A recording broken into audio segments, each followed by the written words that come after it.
فيلمنا بيبدأ مع عميل مخابرات عايش في أمريكا اسمه فرانك، بيقرر إنه يتقاعد قبل سن المعاش ويكمل حياته لوحده بعيدا عن المهمات والعمليات الصعبة. وبيحتفل فرانك لوحده بكل المناسبات والأعياد، وبيعمل كل حاجة في البيت لنفسه، وده لأن حبيبته سارة عايشة في مدينة مختلفة عن اللي هو فيها. وبيكتفي فرانك إن هو يتواصل معاه على التليفون، وكل واحد فيهم بيطمن على حياة التاني. وبتبقى سارة سعيدة جدا إن هو بيتكلم معاها، وبتطلب منه يتصل بيها لما يروح للمدينة اللي هي ساكنة فيها علشان يتقابلوا. وبيوافق فرانك على كلامها. وفي الليل بتهجم عصابة مقنعة على بيت فرانك، وبيبقى معاهم بنادق ومسدسات، وواحد منهم بيكون مجهز حقنة مخدرة علشان يحقن بيها فرانك.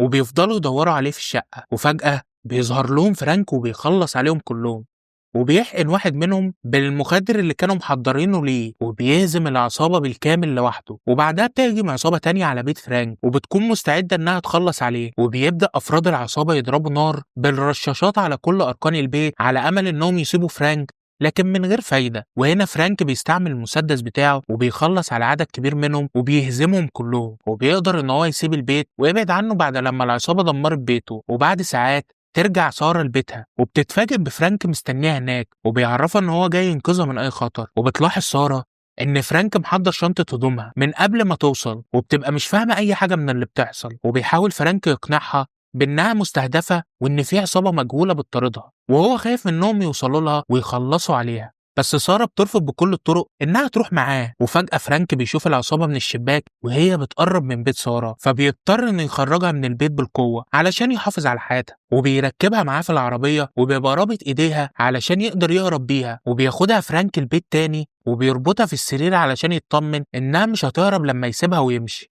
وبعدها بيروح فرانك لدار مسنين علشان يزور زميله متقاعد ليه اسمه جو، لكن بيكون أكبر منه في السن. وبيحكي فرانك لجو كل اللي حصل معاه من أول هجوم العصابة عليه لحد لما هرب بسارة. وبيسأله جو لو كان يعرف هوية حد من المجرمين اللي تعرضوا له، فبيديله فرانك كيس فيه مجموعة من صوابع، كل صابع منهم يخص واحد من المجرمين اللي خلص عليهم، على أمل إنه يقدر يوصل ليهم من خلال بصماتهم. وبعد شوية جو بيعمل تحرياته، وبيرجع يقول لفرانك إن العصابة اللي بتطارده عبارة عن مجموعة من جنوب أفريقيا، وإنهم مشتبهين في إن هم خلصوا على صحفية صينية اسمها ستافاني كانت شغالة لحساب جريدة أمريكية. وبيأكد له جو إنه بقى مستهدف بشدة من الجماعة دي، فبيستغرب فرانك إن هم عايزين يخلصوا عليه دلوقتي رغم إن هو متقاعد ومحدش فكر يأذيه طول السنين اللي خدم فيها. وهنا جو بيسرح مع نفسه وبيستغرب التحول اللي حصل في حياته، وإنه انتهى بيه الأمر في دار للعجزة بعد سنين طويلة من الخدمة في دول ومناطق مختلفة من العالم. وبيطلب منه فرانك إن هو يحافظ على نفسه، لأن العصابة اللي مستهدفاه ممكن تعرف إن هو استعان بيه ويفكروا يتخلصوا منه. فبيفهموا جو إن هو راجل مسن وفي مرحلة متأخرة من مرض السرطان، وإن محدش هيستفيد حاجة لو أذاه.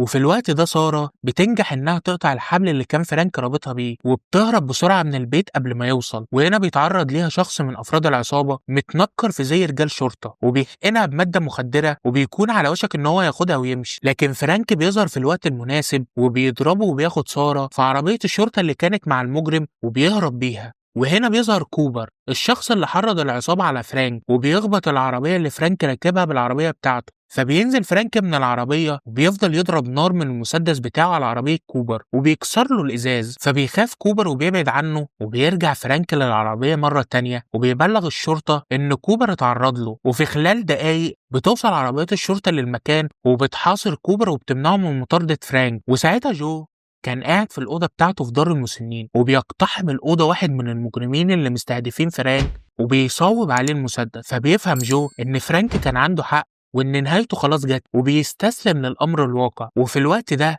بيتكلم فرانك مع سارة وبيعرفها إن هو لازم يقابل أم الصحفية ستيفاني علشان يعرف منها أي معلومات عن اللي حصل لبنتها، على أمل إن هو يوصل لطرف خيط يفهم هي العصابة اللي بتطارده دي عايزين منه إيه بالظبط. وتاني يوم بيروح فرانك مع سارة للحي الصيني، وبيقابلوا أم ستيفاني وبتفهمها سارة إنها كانت صاحبة ستيفاني في الشغل، وبتديهم أم ستيفاني ورقة بنتها بعتلها على البريد يوم الحادثة، وبتعرفهم إنها ما فهمتش حاجة من الكلام اللي مكتوب على الورقة. وبعدها فرانك بياخد سارة لمكتبة كبيرة وبيعرفها إن الكلام اللي مكتوب على الورقة هي رمز لكتاب معين ولازم يدوروا عليه. وبيفضلوا يدوروا لحد لما سارة بتلاقي الكتاب ده وبتلاحظ جواه ورقة عبارة عن قائمة بأسماء ناس مستهدفين ومن ضمنهم شخص اسمه هانك، ولما بيبحثوا عنه على النت بيعرفوا إن هو اتعرض لحادثة على الطريق من أسبوعين وفقد حياته.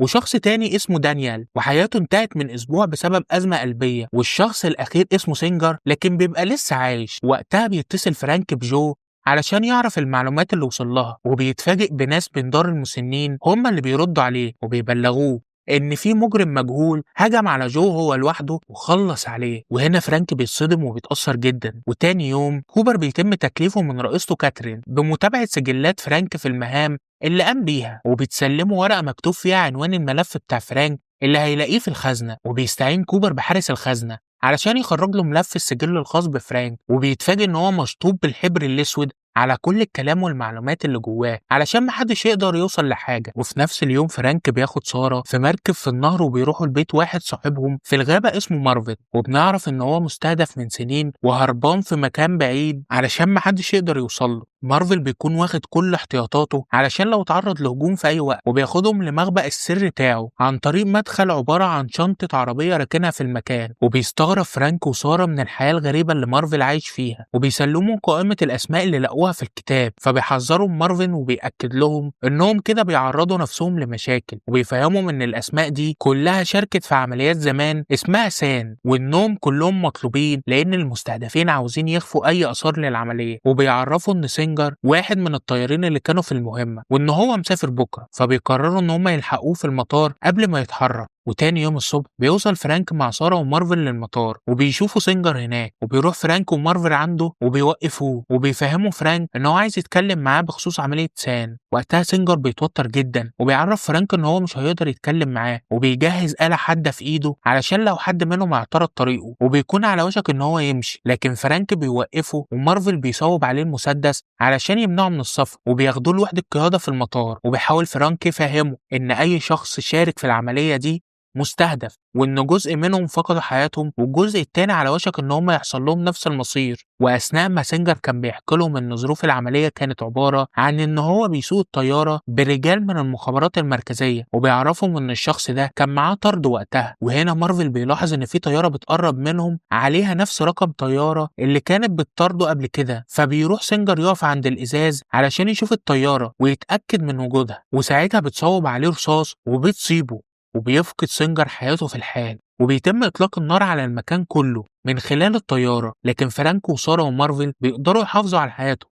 وبنعرف إن كوبر هو اللي بعت لهم الطيارة بأمر من رئيسته كاترين. ولما بيخرج فرانك ومارفل وسارة من المكان بيتعرضوا لضرب نار من عصابة مكونة من عدد من القناصين، فبيضربوا عليهم قذايف بتدمرهم وبتفجر جزء كبير من المكان، وبيقدروا ان هم يهربوا. وساعتها كوبر بيتعصب في مكتبه وبيبقى مش عارف يتصرف ازاي بعد لما فرانك خلص على كل الرجالة اللي بعته ليه. وفي الليل مارفل بيركب العربية مع فرانك وسارة وبيقول لفرانك ان هو شاكك ان المخابرات المركزية ليها علاقة بالناس اللي بتطاردهم، وبيأكد له ان هم لازما يقتحموا مبنى الاستخبارات المركزية ويدوروا فيه كويس على اي حاجة توصلهم للمجرمين دول، وبيتفقوا ان هم محتاجين شخص قوي معاهم في المهمة دي. فبيقرر فرانك ان هو يستعين بمجرم كان يعرفه زمان اسمه ايفان، وبيروحوا بالعربية لبيت ايفان وبيدخل فرانك لوحده وبيقابله. وساعتها ايفان بيستغرب من زيارته، فبيعرفوا فرانك ان هو جاله لانه محتاجه في مهمة، وهي ان هو ومجموعة من زمايله عاوزين يقتحموا مبنى الاستخبارات المركزية الامريكية. وبيفهموا ايفان ان المهمة دي هتبقى مثالية جدا بالنسبة له لكن مش هيقدر يساعده فيها، فبيضطر فرانك ان هو يلبس الزي الرسمي القديم بتاعه وبيروح لمبنى الاستخبارات كزيارة لزميله، وبياخد معاه سارة وبيقدمها على انها المساعدة بتاعته. وكل زمايله بيبقوا مفتقدينه وبيسلموا عليه، ومن ضمنهم حارس الخزنة اللي فيها الملف بتاعه. وبيعرفوا الحارس ان كوبر دخل الخزنة وسأل عنه وطلب يشوف الملف بتاعه. وقتها بيروح فرانك المكتب كوبر وبيتهجم كوبر عليه وبيوقعه على الارض، فبيقوم فرانك مرة تانية وبيدور قتال شرس بينهم، وبيقدر فرانك ان هو يهزم كوبر وبيسرق منه كارت المرور بتاع المخزن الخاص بيه. وبيهرب من المكتب بسرعة، فبيتصل كوبر بالحارس علشان يوقفه، لكن فرانك بيكون أسرع منه وبيروح يفتعل حريق بسيط في واحدة من أوض المبنى علشان يشتت العمال والحراس، وبياخد سارة وبيخرج من المكان وهو متنكر في زي راجل إسعاف. وبيبقى مارفل مستني في العربية مكان السواق، وبيتصدم فرانك بإن صاحبه جو بيخرج له من عربية الإسعاف وبيفاجئه بإن هو لسه عايش، فبيفرح فرانك جدا ومش بيبقى مصدق نفسه، وبيركبوا العربية مع بعض وبيحكي له جو إن هو لما تعرض للهجوم من المجرم هو اللي خلص عليه الأول ونجا منه. وفي الوقت ده كاترين بتكون شمتانة في كوبر بعد لما فرانك هزمه، وبتفضل تلومه وبتطلب منه يبقى أقوى من كده، وبيبقى كوبر معترف بينه وبين نفسه إن فرانك أقوى منه وبيضطر يتغلب عليه دايما. وتاني يوم بيروح فرانك البيت ست جميلة اسمها فيكتوريا، وبنعرف إن فيكتوريا دي واحدة من أشطر المرتزقة اللي فرانك اتعامل معاها زمان، وبتفرح فيكتوريا جدا لما بتشوفه وبتستقبله هو وأصحابه. وبعدها بيقعدوا كلهم يتغدوا مع بعض، وبيلاحظ جو في الملف اللي فرانك سرقه من المخزن إن في شخص اسمه مكتوب في الملف ومش موجود في الورقة اللي لقوها في الكتاب، وبيفهموا ان الشخص ده متعين عليه حراسة جامدة جدا وان الاستخبارات تراجعت عن القرار التخلص منه، وبيكون الشخص ده هو الكسندر. وبتتكلم فيكتوريا عنه وبتقول ان هو مدير تنفيذي لشركة اسلحة كبيرة ويعتبر واحد من اكبر رجال العصابات. فبيقرروا كلهم ان هم يروحوا له البيت علشان يكتشفوا ايه اللي بيحصل. وفي الليل كاترين بتتصل بكوبر وهو في البيت وبتقول له على معلومة سرية جدا، وهي ان فرانك دلوقتي متراقب من الحكومة الفيدرالية ولازم هو كمان يفضل وراه. وتاني يوم بتنكر جوف زي الامين العام للمخابرات وبيروح يزور الكسندر في بيته، وبيمثل فرانك ومارفل ان هم الحراس بتوعه. وفي الوقت ده بتكون فيكتوريا وسارة مستقرين في مخبأ بره البيت علشان يراقبوا ليهم الوضع ويبلغوه لو في اي حاجة مش طبيعية حصلت. وبعدها الكسندر بياخد جو على المكتب بتاعه علشان يتكلموا براحتهم، ولما بيدخلوا المكتب بيرن فرانك الجرس، فبيروح الكسندر يفتح له. وقتها فرانك بيديله لكمه في وشه وبيخليه يفقد الوعي، ولما الكسندر بيفوق بيلاقيهم رابطينه على كرسي في المكتب بتاعه وبيكونوا عاوزين يعرفوا دوره كان ايه في مهمه سان علشان يخلي الاستخبارات المركزيه تتستر عليه وتشيله من قائمه الناس المطلوبه اغتيالها. فبيرفض الكسندر ان هو يتكلم وبيتحداهم ان محدش فيهم يقدر يأذيه، وساعتها جو بيديله بالقلم وبيقرب فرانك ومارفل منه وبيهددوه علشان يضغطوا عليه ويخلوه يعترف. وهنا الكسندر بيبدأ يخاف وبيعترف لهم ان روبرت النائب العام للرئيس كان هو اللي ورا الحوادث اللي حصلت في مدينة سان، وان المهمة كانت انهم يخرجوه من المدينة بسلام وبعدها يتخلصوا من الجثث اللي هو تسبب في انهاء حياتها. والقصد كان ان هو يغطي على اعماله ويسحبه هو وعيلته من المكان قبل ما يكتشفهم. وفي الوقت ده كوبر بيوصل للمكان وفيكتوريا وسارة بيبلغوا فرانك في التليفون ان وجودهم اتكشف والوضع ما بقاش امان. وبيقرب كوبر من البيت وبيتصل بفرانك وبيفهمه ان هو هيديله مهلة دقيقة والا هيدخل هو ويقبض عليه قدام الحرس. وساعتها فيكتوريا وسارة بيعرفوه ان مفيش مخرج مناسب وان الفيدراليين موجودين في كل مكان وهيشوفوهم. فبيقف فرانك مع جو بيتفقوا ان هم هيبدلوا ملابسهم مع بعض وان جو يخرج من البيت على اساس ان هو فرانك لحد لما فرانك يقدر يهرب. وبيتصل فرانك بكوبر وبيطلب منه ما يخليش حد من رجالته يضرب نار، فبيوافق كوبر. وهنا بيخرج جو من البيت وبتصيبه رصاصة بتخلص عليه، فبيروح كوبر عنده وبيشوف شكله وبيعرف ان فرانك خدعه. وقتها سارة وفيكتوريا بيضربوا نار عليه هو ورجالته وبيهرب كوبر ورجالته من المكان، لكن سارة بتفقد توازنها وبتقع من على جبل جليدي والعصابة بتاخدها بالقوة. ولما فرانك بيهرب بتعرفه فيكتوريا باللي حصل لسارة، فبيتضايق جدا وبيكون رايح يرجعها. وبعدها ايفان بيجي وبياخدوا المكان لوحدهم وبيوعدوا ان هم هيرجعوا سارة مع بعض. وفي نفس اليوم كوبر بيكون في شغله وبتجيله مكالمة من فرانك علشان يسأله عن سارة، وبيطول فرانك في المكالمة عن قصد علشان يدي فرصة لكوبر ان هو يحدد مكانه. وفي خلال ثواني بيقدر واحد من فريق كوبر انه يحدد عنوان فرانك وبيكتبه له على ورقة وبيسلمه ليه. وهنا بيتصدم كوبر لان العنوان اللي فرانك بيكلمه منه هو نفس عنوان بيته، وبيبدأ يقلق وبيترجى فرانك ان هو ما يأذيش مراته وعياله. فبيفهموا فرانك ان هم هيفضلوا بخير طول ما سارة ما حدش يتعرض لها، وبيعرفوا ان هو بيخطط لانهاء حياة روبر نائب الرئيس. كوبر بيروح بسرعة للبيت وبيطمن على اسرته وبيلاقي ملف سري عنده في البيت كان موجود في المخزن، فبيروح لسارة في المكان اللي محتجزة فيه وبيسألها ايه اللي جاب الملف ده بيته. فبتعرفوا سارة ان هم سرقوه من المخزن لما استعملوا كارت الشفرة بتاعه. فبيطلب منها كوبر انها تحكي له كل اللي تعرفه عن فرانك وبيوعدها ان ده هيبقى في مصلحتها. لكن سارة بتسخر منه وبتكون واثقة من قوة حبيبها وإن هو هيقدر ينقذها بنفسه ويقضي على العصابة كلها. وتاني يوم روبرت بيعمل احتفال كبير في قاعة بمناسبة عيد النصر، وفي الوقت ده بتوصل فيكتوريا للقاعة وبتمثل إنها واحدة من الجمهور وبتسلم لإيفان بخاخة غاز صغيرة وبتسيبه وبتنزل للجراج. فبيحاول الحراس إن هم يوقفوها لكن فيكتوريا بتضربهم وبتخليهم يفقدوا الوعي، وساعتها إيفان بينشر الغاز اللي معاه في الجو وبيسبب حالة من الرعب في المكان، والحضور بيخرجوا من مخرج الطوارئ. وقتها روبرت والحراس بتوعه بيروحوا للجراج علشان يركبوا عربياتهم ويمشوا، وفجأة فيكتوريا بتظهر وبتفضل تضرب نار عليهم بالرشاش، وبيفجر إيفان عربية روبرت باستخدام ريموت متصل بقنبلة في العربية علشان ما يقدرش يهرب. وبيوصل فريق الاستخبارات بقيادة كوبر وبيضربوا نار عليهم، وبتتصاب فيكتوريا وبتفضل ماشية هي ومارفل لمسافة طويلة، وفجأة بتحس إنها مش قادرة تكمل فبتطلب من مارفل ان هو يسيبها ويكمل هو لوحده. وفعلا مارفل بينفذ كلامها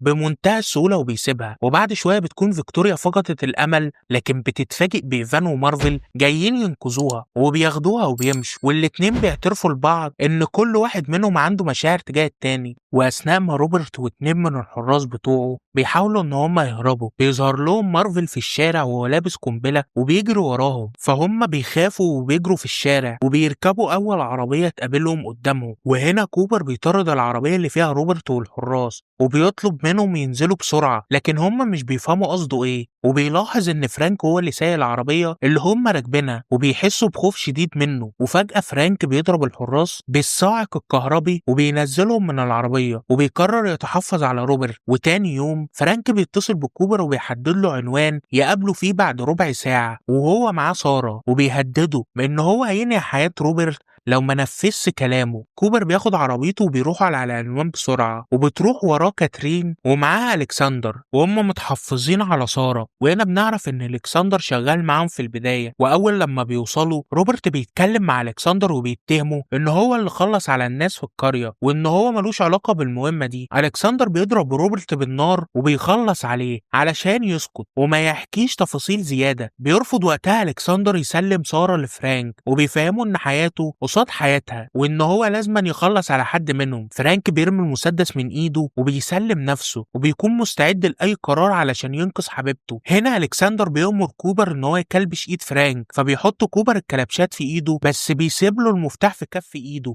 من غير ما حد يلاحظ علشان يضمن ان هو مش هيأذي حد من اسرته زي ما اتفق معاه. الكسندر وكاترين بيعرضوا على كوبر ان هو يخلص على فرانك وسارة مقابل ان هو يتعين كمدير لمركز المخابرات المركزية. كوبر بيرفض العرض وبيتجاهلهم وبيقرب فرانك من سارة علشان ينقذها، فبتصوب كاترين المسدس عليه وبتكون على وشك انها تنهي حياته، لكن كوبر بيضربها بالنار في اخر لحظة هي وكل الرجالة اللي محاصرين المكان من فريقها. وفرانك بيشكر كوبر على اللي هو عمله عشانهم وبيخرجوا كلهم من المكان في سلام وبيرجعوا لحياتهم الطبيعية من تاني. ولحد هنا انتهى فيلمنا، ويا رب يكون عجبكم. ولو حابب تسيب رأيك في الكومنتات ياريت تعمل كده، وما تنساش تشترك وتفعل الجرس. سلام.